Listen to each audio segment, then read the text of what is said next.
Hello, Laker fans. My name is Kobe Sato, and this is the Laker Holics live postgame show. Thank you to the people currently streaming through YouTube and Facebook. Make sure to subscribe. Thank you for the support.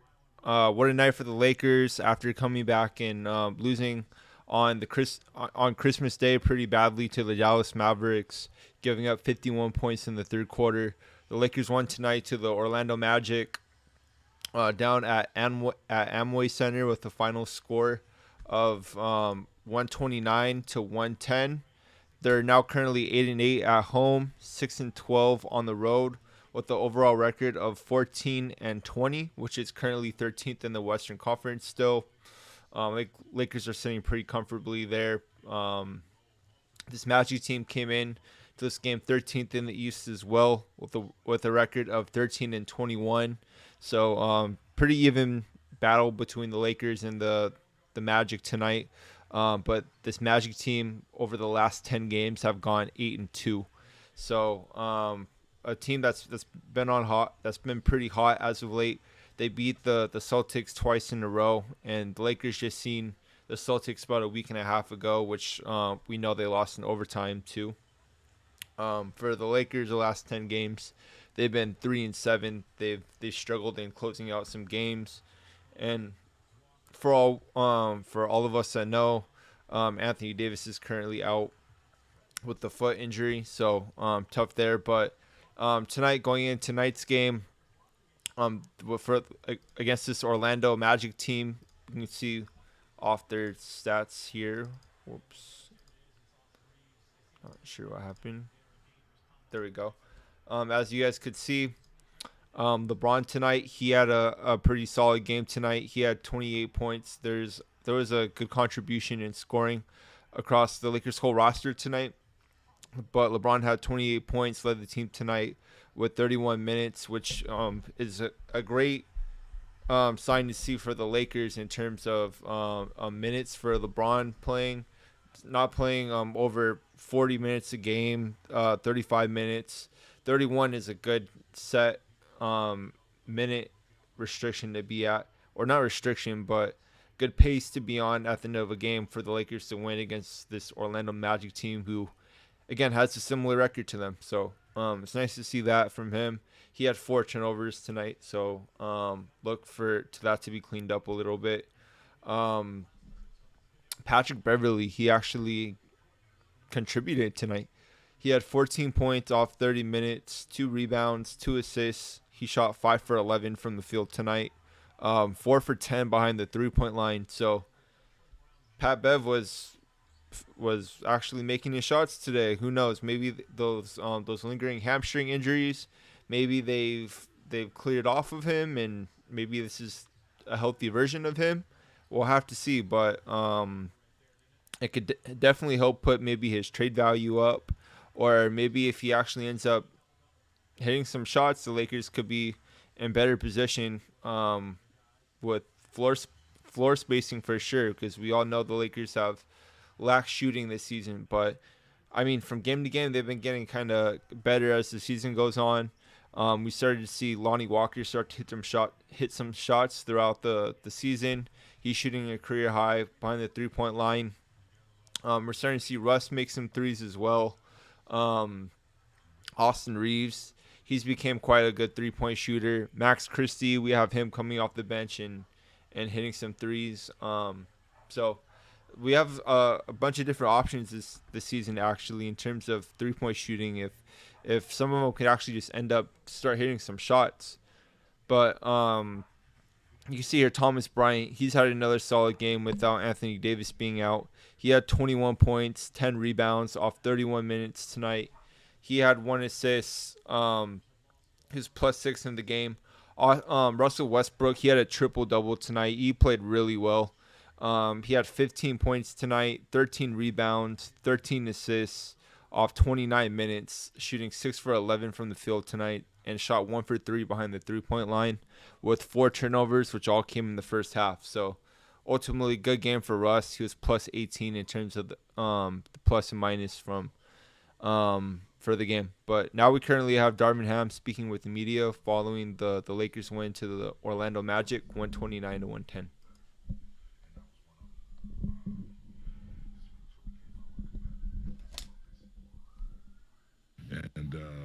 +1 for the quarter, but it's just a never-ending journey, just trying to improve day after day, game after game. Each shoot-around we barely get to practice, so shoot-arounds have become like our practices. So today, we did a lot of things where we needed to clean up ourselves, and it was more about us this morning than all due respect to Orlando. They're a great young ball club, but we needed to focus on ourselves and do some self-health checks basketball-wise. Coach, what type of adjustment do you have to do as a coaching staff without Anthony Davis and maybe not happening for the rest of the season? What type of adjustment you guys be making? I mean, everyone just doing more. Us being versatile, and no one knows exactly when Anthony will be coming back. But in the meantime, guys got to step up. We have to. Not just our big guys.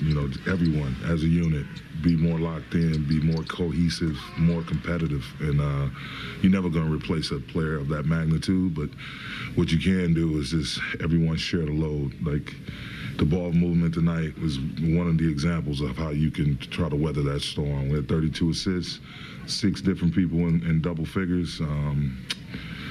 That's the way you do it. Everyone pitches in, and everyone helps pull their end of the rope, and all pull in the same direction at that.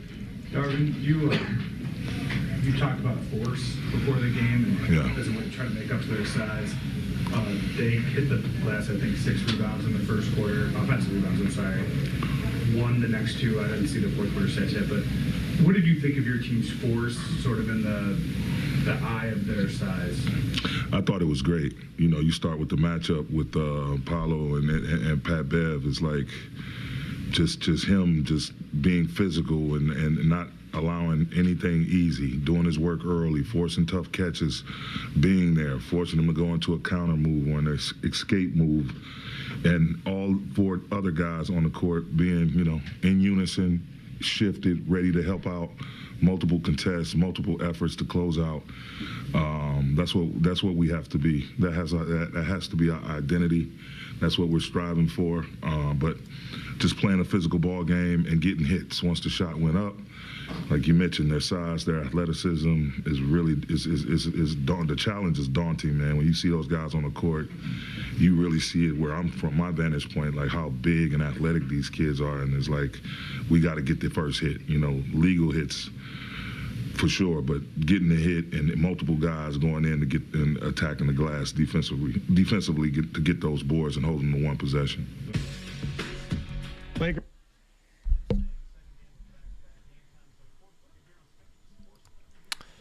That was Darvin Ham speaking with the media following the Laker win to the Orlando Magic. With the final score of 129-110. The Lakers are now 14-20, while the Magic are currently 13-22. The Lakers dominated the Magic tonight in points in the paint, going 56 to Orlando's 44. Which, looking at the averages, the Lakers averaged 55.9, so they hit about their average in points in the paint tonight. Again, without Anthony Davis. Well, Orlando, they've been averaging 48.2 points in the paint, so the Lakers were able to keep them under that. So that's good news for the Lakers defensively, who was coming off a hot team against this Orlando Magic team, which, again, they do have the same record as the Lakers, so take it for what it is. But they have won the last 8 of 10 games or 8 of 9 games, so including being the Celtics twice in a row. So a very streaky team in the Orlando Magic, solid win. Now the Lakers are off to Miami for tomorrow, so looking forward to that game. Again, Jimmy Butler, Tyler Hero, Kyle Lowry, Bam Adebayo. That's who they're going to be looking at next game. Another team that likes to have a lot of points in the paint. So just looking at the game stats here, the Lakers here. Let me pull that up for you guys.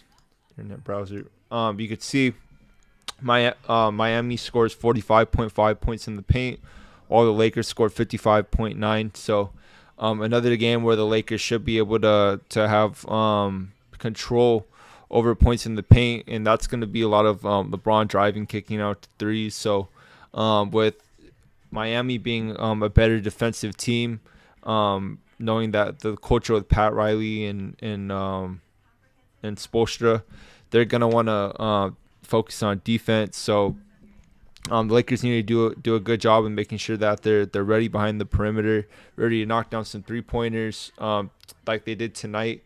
Tonight they were pretty solid, shooting 40% from the field, shooting 17 for 43 to Orlando's 10 of 28. So just like tonight, the Lakers got to come in tomorrow and got to knock down some threes. And you can't fully rely on Pat Bev to go 4 of 10 again behind the 3-point line. So I want to see some more contributions from Lonnie Walker again next game. He only had 10 points tonight. He's been averaging around 18, 19 points per game. So with Anthony Davis out, I've been wanting to see more from Lonnie Walker. I haven't, so just a little disappointed within that so far. But Lonnie Walker, he could ball, don't get me wrong. So want to see more from him for sure. We've been seeing Russell Westbrook come out in strides, and he's been playing well as of late. Again, tonight he had a triple-double. Austin Reeves, he had 8 points tonight, but ultimately he's a smart player. He knows what to do when what's needed. You can put him out, Stu Lanza, tonight with pretty much any rotation out on the floor, and he's going to give you productive minutes. So that's good. It was nice seeing, again, Troy Brown Jr. come out tonight. He had 15 points. He shot 3 for 4 behind the 3-point line. Hopefully we could start seeing that on a more consistent basis, because with a team who doesn't have enough wing play, when Troy Brown Jr. is playing well and he's giving good minutes out to Darvin Ham, it gives a lot of different options that the Lakers can play out on the floor, especially if or when Anthony Davis ends up coming back this season, which still where is told to be seen. He should be reevaluated in probably 4 to 7 days. So we'll have to see what ends up happening with Anthony Davis for sure. But in the meantime, the production we've been getting out of Thomas Bryant, I've been liking what I've been seeing from him. Also, Troy Brown Jr. tonight, he's been playing better. A couple of games ago, I was kind of questioning his play, but he's picked it up. So hopefully we can start seeing more consistent play from the both of them. I think Wenyen Gabriel, for what the Lakers have been asking of him to do, he's been coming out with a lot of energy, boxing out, whether if it's for Russ to get a rebounder himself. He had 6 tonight. I'm pretty comfortable with the role that Wenyen Gabriel has been playing. So it's going to be interesting to see how the Lakers end up playing these next few games, which, looking at the Lakers' schedule coming up, let's check it out. They play, again, Miami tomorrow. Then they play the Hawks, which Orlando just beat the Hawks twice. So winnable games, and the Lakers play the Hawks twice and Miami twice in the next 5 games. So definitely tomorrow is going to be a winnable game. So I mean, possibly the Lakers can go 2-0 right there against the series with Miami. That's probably going to be the toughest. The Hawks, there's some turmoil going on with them. So that's possible games for the Lakers to win.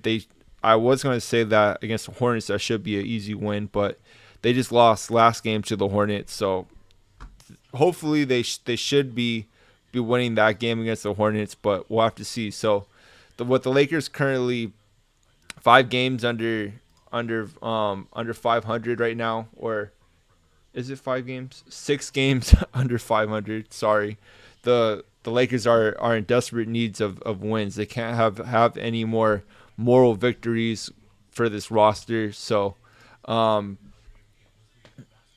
yeah. So that Hornets team, I definitely have that on the list as a must win. And these two kind of throw up games against the Heat, which the Lakers definitely could come in and win that game. It's going to be seen if LeBron still even plays tomorrow, since he usually doesn't play on the second end of back-to-backs.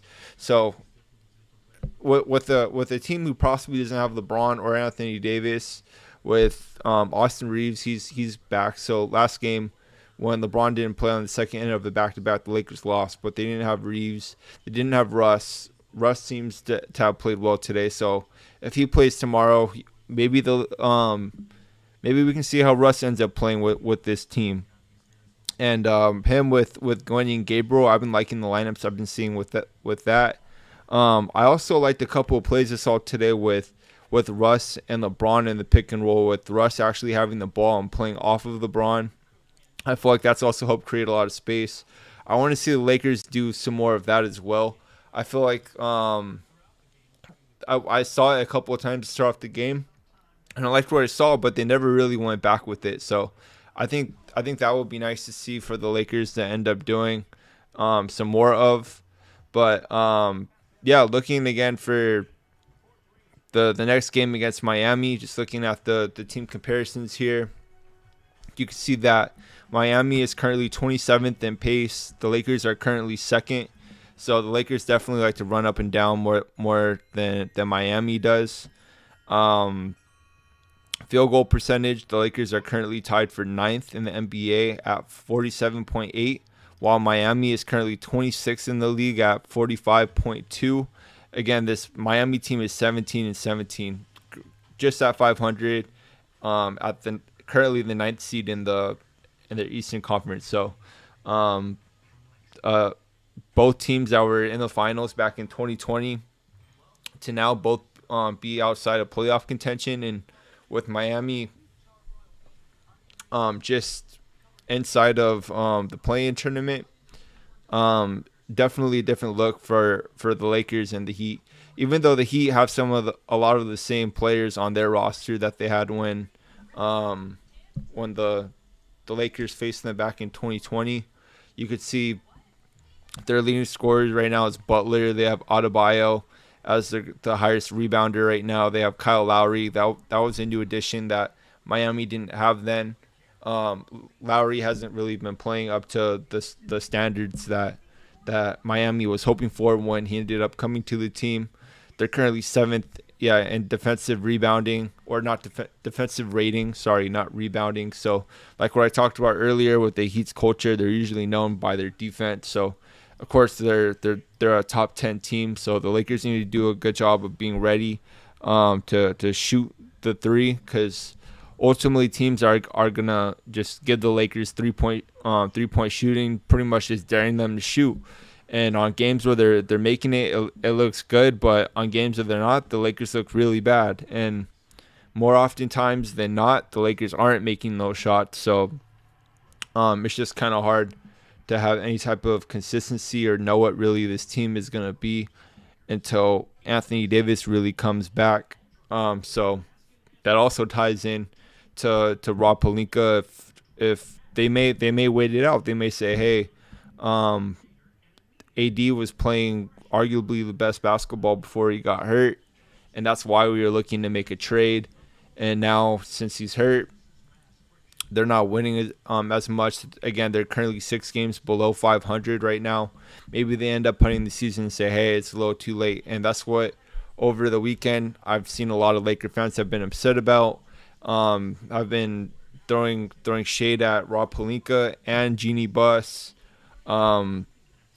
ultimately for giving Rob Pelinka an extension after building the current roster that this Lakers roster is lacking in many ways, which is in depth and bigs, with Anthony Davis being out. And sad to say, but he's been pretty injury prone. It's everyone has kind of thought, well, it's just a matter of time till AD gets hurt, sadly. But he got hurt, and all we have to really rely on him is Thomas Bryant. I mean, he signed Damian Jones, but he was playing well when the first stint that he was here. But in Sacramento, he didn't play too well. And then his second stint here now, he's not playing well at all. So Lakers have literally no depth there. They have Wenyen Gabriel, but he's a power forward more. Literally, Darvin Ham is going to LeBron more for the center position with Anthony Davis out. So it's a tough situation for Darvin Ham to be in for sure. But now we currently have Austin Reeves speaking with the media following the Laker win to the Orlando Magic.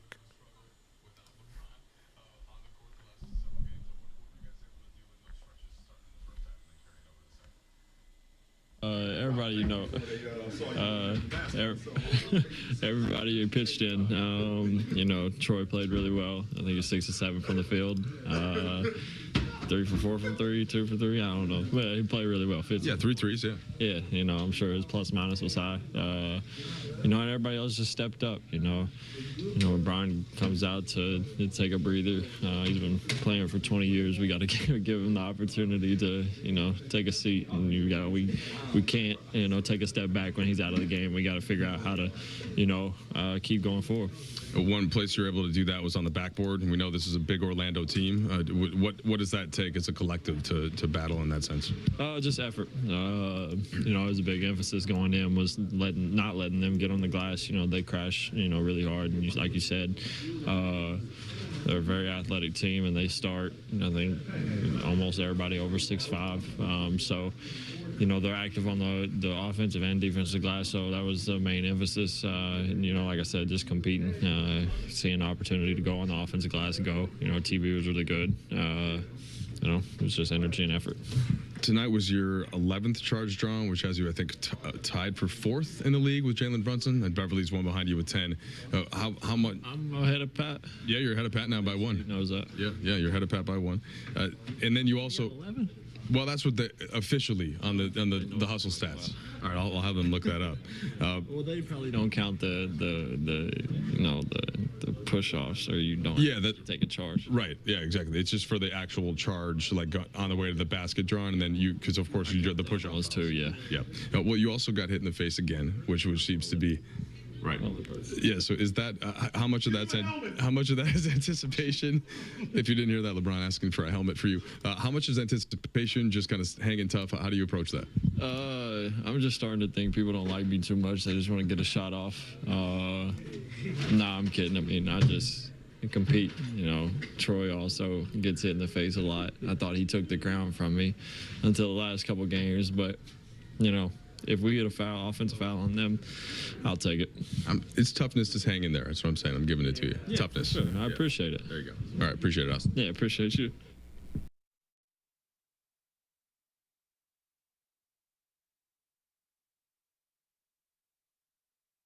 That was Austin Reeves speaking with the media following a 8-point, 3 rebound, 5 assist night for him. He was plus 12 in the game for his plus minus. To the 129-110 win for the Lakers tonight. We know one thing, Austin Reeves is tough. He's going to come to play. Like you said, pretty much it's a known thing almost every game now. He's getting hit in the head or falling to the floor somehow. So he's a pretty gritty player who tries to be in the right place at the right time. Smart player, high basketball IQ. To me, it should be a matter of time till he's in the starting lineup ahead of Patrick Beverly, in my opinion. Of course, I still get why he has him in the lineup with the defense, since the Lakers do need it with, again, Anthony Davis out of the lineup, who's arguably the best two-way player in the league. LeBron has lost a step defensively. He could defend when he wants to, but for probably more than half the game, he's not defending, so it's kind of tough there, but and then he likes to kind of go more small ball and play Lonnie Walker as well, playing 3 or 4 guards. So, I mean, I don't know, but at the end of the day, he says facts over feelings, but the stats have shown to me that Austin Reeves has been playing really well, and I think that we've seen that he's flourished as a starter, so I think he definitely has made his case to be able to be a starter on this roster to help bring up some scoring to start off games. But anyway, seeing his stats here, tonight he had 8 points, 3 rebounds, 5 assists. He was plus 12 from the plus minus department. Over the last 10 games, you can see he's been averaging 14 points, 2.4 assists, 2.9 rebounds, shooting 47% behind the three-point line and 54.3% from the field. So he's been very efficient playing alongside this Laker team, and with LeBron, without AD, you know that he's still a reliable player for this this Laker team. So playing with Russ, where Russ is also driving and kicking out behind the 3-point line, it's important that you have players on the floor who you trust to be able to hit some threes. And Austin Reeves is definitely that kind of player. We've been hoping for that with Lonnie Walker, which, don't get me wrong, he's been having a career year so far this season, shooting 39% behind the 3-point line, but he's very streaky. Sometimes I feel like his 3-pointers that he's shooting, they're not very smart. They're kind of rushed sometimes. I feel like Darvin Ham has given him kind of a greener light than what he should have in terms of thinking when he should be shooting the ball. So those are all things that I take into consideration when watching the Lakers and watching Lonnie Walker being integrated into the offense. I think Lonnie Walker should be getting some more opportunities to be on his strong ball side and to be able to drive the ball. He's so athletic, he can get to the paint easily. So that's just something that I want to see more from Lonnie Walker in particular. Looking back at the score sheet tonight, looking at Dennis Schroeder's stats, he only had 7 points tonight. Looking at Dennis Schroeder's play as of late, Darvin Ham and even me, I had high hopes for him coming into the season, playing well with FIBA for Germany. He's been turning it on the last few games in terms of after scoring 30 points. A couple of games ago, I forgot who they were playing, but he had a game where he had 30 points and he was able to turn it on without LeBron and Anthony Davis, and I believe Russ didn't play that game as well. So he was able to kind of gain some confidence within that game, and since he's been playing well tonight, he didn't play as well as I would have liked to see from him as well, as long with Lonnie Walker. He had 7 points tonight, 2 rebounds, 2 assists. He was plus 9 in terms of the plus minus column.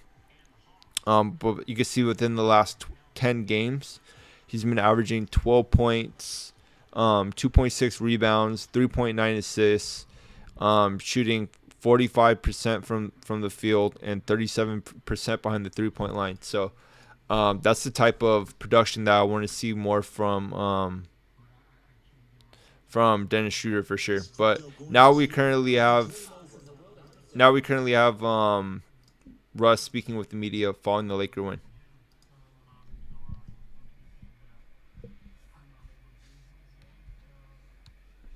Platform in the way that I know I can play the game. I just try to prepare myself mentally each and every night to be ready to compete regardless of what position or what things are thrown at me.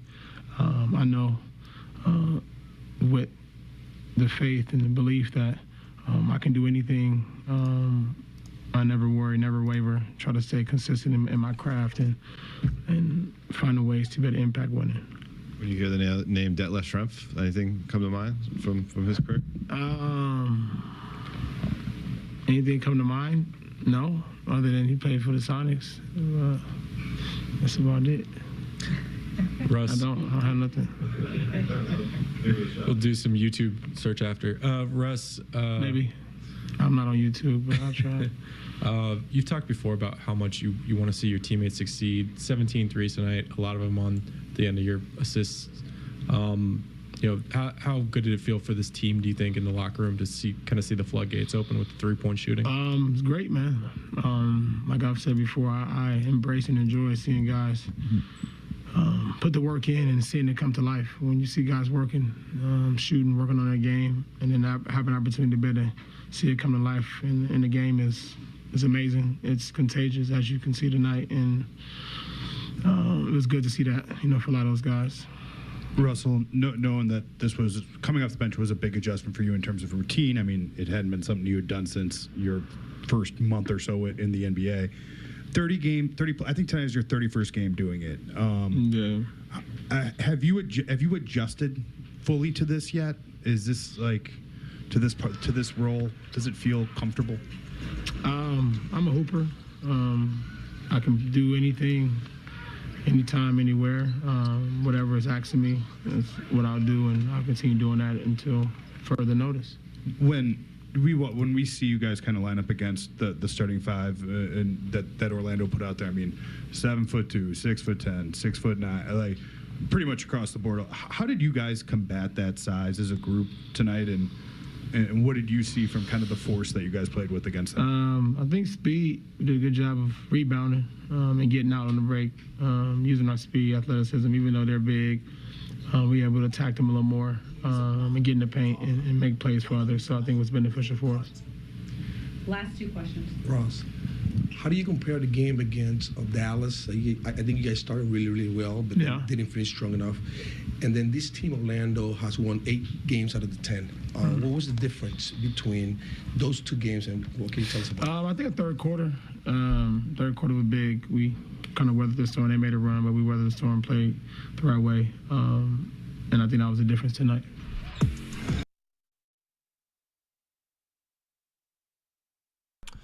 That was Russell Westbrook speaking with the media following the Laker win again to the Orlando Magic with the final score of 129-110. Russell Westbrook tonight, he finished with 15 points, 13 rebounds, 13 assists. He had a triple-double tonight. He's been playing well. He's currently averaging 14.6 points for the season so far, 6.1 rebounds, 7.5 assists, half a block, a steal. He's currently averaging 3.4 turnovers for the season so far.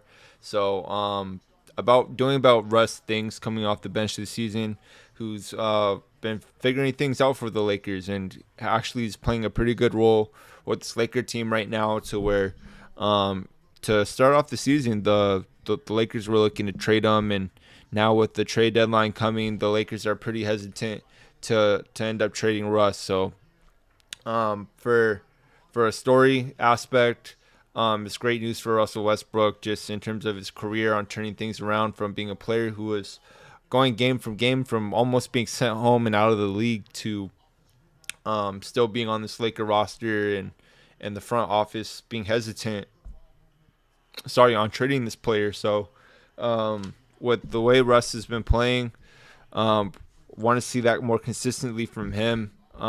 We know at this point, with this level of production, that you're going to have a specific amount of turnovers from him, where you're going to see some careless nights. But ultimately, he's been getting guys involved. He's been starting to score himself. He's not shooting as bad anymore as he did last season, where he was consistently like hitting shots behind the backboard or hitting the side of the backboard.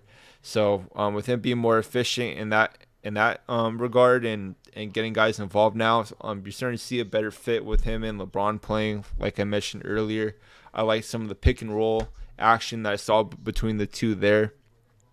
Who knows if Rob Pelinka will end up moving that piece. I think to be able to still have a chance within this season, I think that it would still probably be smart, even though I'm saying all this stuff regardless of Russell Westbrook, to move on.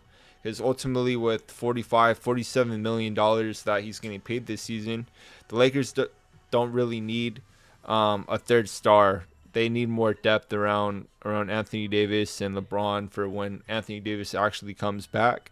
LeBron works better with shooters around him, so I feel like getting some type of role player again for maybe even Kyle Kuzma. I know the Lakers have said that they're not wanting to trade Russ in that situation, that it will probably be Patrick Beverley and Kendrick Nunn, which if they can get that done, cool.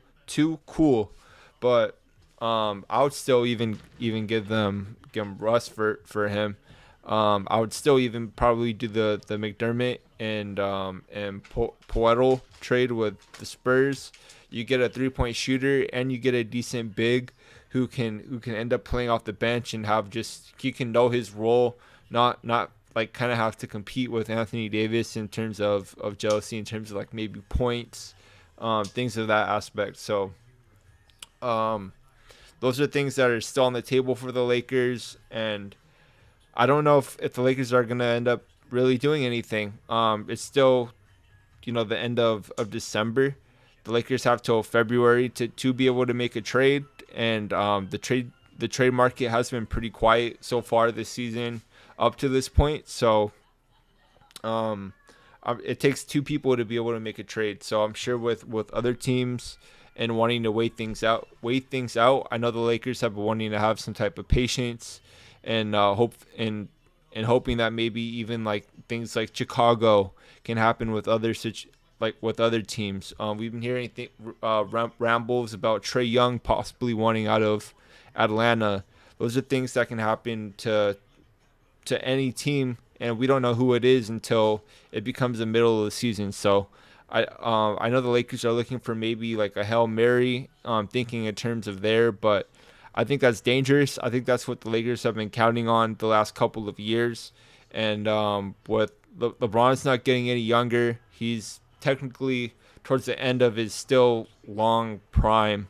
So the way that he's playing right now, along with Anthony Davis, how he was playing before he got hurt, I think you have to do everything you can to make this team better. And that was something that Rob Pelinka ultimately promised to LeBron before signing that extension, saying that those picks didn't matter. But from what we've seen in reports, the Lakers haven't been willing to give up those 2 first-round picks for anything that's been on the table. And are some of these players not worth even like a first? Yes. Two firsts? Yes. But ultimately, no one in this league is going to be doing the Lakers a favor at all. If anything, they see how desperate the Lakers are. So with them being desperate, they're going to do anything. The other teams are going to do anything in their favor to be able to get everything they can out of the Lakers and try to fleece them. So we don't know exactly what's been out on the market in terms of trade offers for the Lakers, but I think that it was a mistake in the beginning of the season to not just give up those 2 firsts for a trade that would have got them Buddy Hield and Miles Turner. And I know that trade isn't on the table anymore. They thought it would still be on the table at this point. It hasn't. So it's kind of unfortunate for the Lakers and something I feel like that they definitely missed on the mark. But now we currently have LeBron speaking with the media following the win to the Orlando Magic. Win. And tonight, versus a team that's been playing extremely well. I think they were winners of their last 8 out of 9 or something like that. And been playing exceptionally well here. They beat Boston twice, on their home floor. We know how great that team is. So it was a go-in for us. LeBron, 2 for you. First of all, what do you think about tomorrow in Miami for yourself? I'll know tomorrow when I get up. Okay. And secondly, Russ had another triple-double, tying Detlef Schrempf for the most ever off the bench. Where have you seen him have an impact, maybe even more so since Anthony is dealing with the foot? I mean, we all just have to play a little bit more and do a little bit more. And, the responsibility goes on all of us. And Russ has definitely picked up. I mean, obviously with the rebounding, we're a team that lacks a lot of size, a lot of length. And we're trying to make it up and just being fundamentally sound and also being athletic, start kind of rebounding out of your own position. I think Russ has always done that in his career. He's always rebounded outside his size and his length. So very key for us. It's very key when we're able to get stops and also clean glass and not give up a lot of offensive rebounds. LeBron, Darvin has talked about Russ coming off the bench as sort of a counterpunch and balancing the lineups, and obviously he can change pace when he comes in the game. Do you find yourself anticipating some of those moments in the first or third quarter, seeing Russ and how it will affect the game? Well, it's definitely, it's going to affect the game. It's going to give us some great pace. It's going to push the tempo because his ability to rebound and go and push it. I know when I'm out on the floor with him, I just got to run. When he gets the rebound, he gets on the break, I got to run with him. And he sees pretty much everything that's going on the floor. So, just run and make yourself available. LeBron, I have a non-game question for you tonight. I don't know if you saw East Bay Magazine or East Bay. The company is done. No more website. As a kid, were you an East Bay guy? And what did that? If so, I have a feeling it might have been. What did getting that magazine mean to you, or cataloging? It's pretty cool. I've always kind of been like a sneaker guy my whole life, even when I had the opportunity to afford them, obviously. But just looking through the East Bay and seeing all the shoes, and they have the players connected to that shoe, either if it was a signature guy or just guys just like were wearing those shoes, and I thought it was it's pretty cool to be able to see that magazine with those. Basketball shoes, baseball kit, cleats, football cleats, everything was in there. It was a good run, that's for sure. I definitely remember me and my friends growing up, we used to love getting those magazines for sure, and looking through it, and either hopefully being a part of some of the sneakers that was in there, but it was always cool. Last two. LeBron, Banchero really struggled offensively tonight, but what are your thoughts? I know you keep your pulse on everybody in the league. What are your thoughts on him this rookie season? He's been exceptional, playing great ball. Both a three-level scorer so far in his league, and in the paint, in the mid-range, and been shooting the ball from the outside, pretty well as of late. So he's going to just only get better and better every game. He'll get better and better. Every film session, he'll get better and better. All these experiences is just it's really good for him on a game-to-day basis. So they definitely got a really good one. He's a great kid too. So got a great one here in Orlando. Once again, they've had some really, really good picks, in their drafts. You look at Shaq, you look like Dwight, you see him. They've done very well, very well. Bron, we're actually Nike employees as well as media members. We love your shoe. We saw your Christmas edition yesterday. Oh, man, we got to get a pair. So from the Zoom generations in 2003 to now, what is that like to just see the input you have, how it's tailor-made for your game? Well, this is the first year where we made it tailor-made for the next gen. Right. My boys had a lot of implemented in the 20, LeBron and Bryce, or Bronny and Bryce, I'm sorry. I asked them what would it take to get them in their dad's shoe. And this is about 18 months ago, because it takes that long for the production to come to fruition, what you see now today. And these kids, they want lightweight, they want lower profile shoes, they want great colors, and they want something they can also wear off the floor as well. So I'll listen to them. They were in 2 different meetings with me, and I just let them kind of take the floor on a lot of things with my designer. Obviously, Jason Petrie is super, super dope, and my great team there at Nike. But to know, I started almost 20 years ago, with the Zoom Generation 1, and now at the 20. It's been a great ride, and it's even more humbling and more of a pleasure to know that my boys have something to do with it now. They're old enough to be able to implement their thoughts and what they would like to see on me and on the rest of the great athletes that all over the world, at every class, from pros all the way down to kids playing intramural. So it's a beautiful thing, and I love being a part of the swoosh life. That's for sure. Full circle moment for sure. Absolutely, appreciate you. Thank you. Thank you.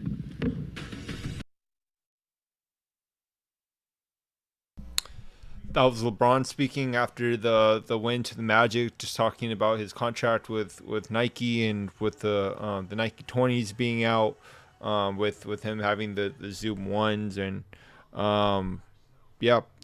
him talking about also Paolo Banchero, sorry, who is the rookie from the Orlando Magic. He's been playing great. As you can see here, he's been averaging 21 points per game, 21.1, sorry, 6.8 rebounds per game, 3.9 assists. So he's been balling. You could see that against the Celtics, he dropped 30 points, 31 in the win. So they've really been drafting well, as you heard from LeBron as well. Speaking of LeBron, tonight he snapped a 7-game streak where he had over 30 points. You could see the last 7 games since Detroit, he had 35, 33 against Boston, 30 against Denver, 33 against the Washington Wizards, 31 against Sacramento, 34 against Charlotte, 38 against the Mavs on Christmas, and then tonight he had 28. But ultimately the Lakers got a win tonight, so I'm sure LeBron is happy with that. He's starting to approach Kareem on the all-time scoring list. So it's going to be important for him to definitely get some more points up as the stretch goes on. The Lakers are definitely going to need him tomorrow against Miami, so hopefully he ends up playing for the Lakers to have a chance to win that game, which if he plays, the Lakers definitely could win that game without a question with Miami, which they've been struggling for most of the season as well. I kind of wanted to go into this scoring stat that I saw. The Lakers are currently number 2 in the league in second quarter points at 30.8, but they've now shot up to first place in fourth quarter points at 29.1. They've been giving up 28.5, which is second to last in the league. So the Lakers don't have a problem scoring, but they have problems on the defensive end. Even when they're number 2 in scoring in the second quarter, they're about in the middle of the league or at the lower end of the top 10 in opponents' second quarter points. So if the Lakers could do a better job of playing some defense in the fourth quarter, I think the Lakers could be in good shape. And ultimately the Lakers are bad in the third. If they can do anything to sliver off some of that, the third quarter struggles that they've had, I think that can come within the first quarter, where I've been talking about getting Patrick Beverly out of the lineup and putting Austin Reeves in. I feel like that's going to help with the Lakers scoring to start the game off. You have more options. You can spread the floor out a little more. You can have LeBron go to work early on, which he already has, but it'll make it easy for him, especially with if Anthony Davis ends up coming back soon. So that's my take on where the Lakers are currently at right now. It was good to get a much-needed win for the Lakers, which is second on this current road trip out of the next 1, 2, 3, 4. Wait. Yeah, 1, 2, 3, 4, 5 game road trip. So nice to finally get a win. They're now 1-1 out of 5 games. So it's gonna be nice to see what the Lakers end up doing against Miami tomorrow. Looking around the rest of the league tonight, the Wizards beat the Sixers tonight, 116-111. That's a nice win for the Wizards there. The Celtics beat the Rockets 126-102. That's not a surprise there. The Clippers beat the Raptors tonight 124-113. The Pacers beat the Hawks tonight 129-114. The Thunder beat the Spurs tonight 126-106. The Suns are currently leading the Grizzlies right now 101-82. The Knicks are currently on top of the Mavs right now 94-84. Wow, that's a pretty good game that's going on right now. The Warriors are currently playing the Hornets right now 11-8, and then the Nuggets are currently playing the Kings 6-6. Looking at the current standings right now in the Western Conference, you could see that even though the Lakers are 13th, they're still not too far out of that play-in spot. They're only 2 games in the loss column to be able to get back into the play-in tournament. So there's still time for the Lakers to be able to turn things around. So hopefully they can start piling up some wins on this road trip. Again, playing Atlanta twice and Miami twice. So it's going to be an opportunity for the Lakers to come back and get closer back to 500. When AD's back reevaluated, the Lakers could possibly be again back to 2 games under 500 possibly if the Lakers can capitalize on some of these games. The way that LeBron's playing, hopefully they get some more production from the other players. So we'll have to see what ends up happening within the standings. But with the Lakers' hopes of getting back into the play-in tournament, the Lakers are easily only 2 games out from being, second to the worst team in the Western Conference right now. So the way they're currently standing, they need as much wins as possible, no moral victories. So I'm very intrigued to see. Hopefully the Lakers can come out with a W tomorrow. Make sure to tune in. I'll be live after that game as well. The Lakers are going to be playing at 4:30, so I'll probably be live around 6:30, 7 o'clock. So make sure to catch me then. But that does it for me tonight, Laker fans. That the Lakers ended up beating the Orlando Magic down at Crypto.com, or not Crypto.com Arena, Amway Center, with a final score of 129-110. Make sure to tune